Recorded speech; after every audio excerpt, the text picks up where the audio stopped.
American Poetry and the Legacy of Walt Whitman. Introduction. Poetry has always been a mirror of human emotions, experiences, and philosophies. Every nation's literature reflects its culture, struggles, and ideals. In the United States, poetry holds a very special place because it developed alongside the birth of a relatively young nation.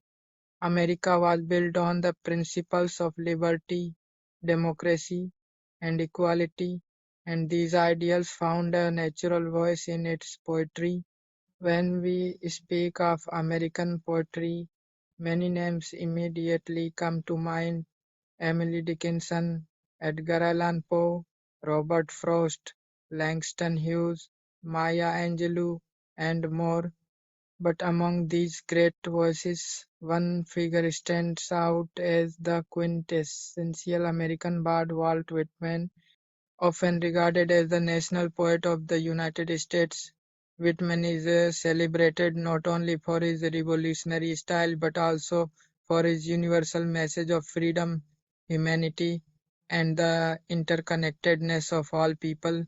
This essay will explore the origins of American poetry, highlight the role of Walt Whitman, examine his famous work Leaves of Grass, and analyze how his ideas shaped the future of American and global literature. The evolution of American poetry before Whitman. Before Whitman, much of American poetry was influenced heavily by European traditions.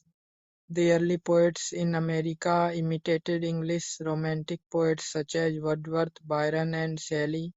Their works were often formal, religious, or focused on patriotic themes.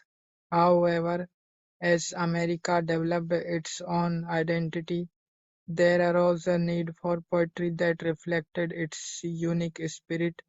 A new literary movement called Transcendentalism began in the mid 1800s, led by thinkers such as Ralph Waldo Emerson and Henry David Thoreau. Transcendentalists emphasized individual freedom, the sanctity of nature, and the inner spiritual life.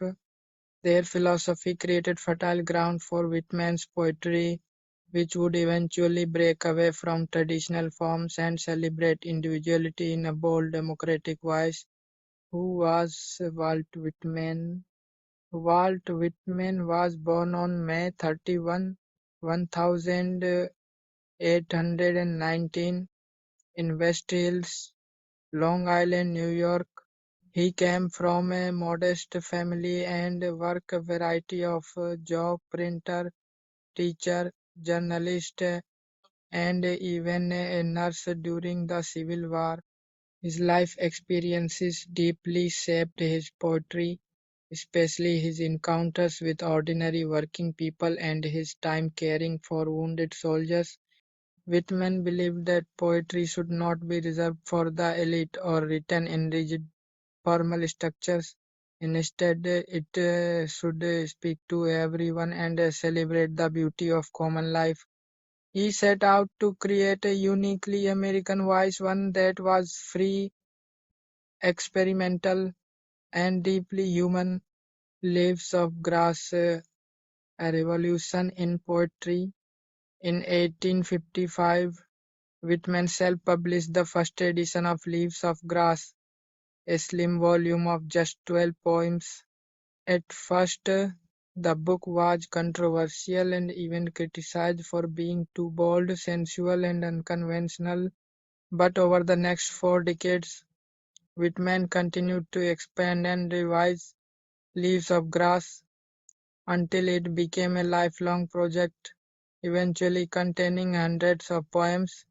The significance of Leaves of Grass lies not just in its content but also in its form. Whitman abandoned the traditional rhyme and meter, choosing instead to write in feverish style that mirrors the rhythms of natural speech. This freedom of form allowed him to express expansive ideas about democracy, love, nature, and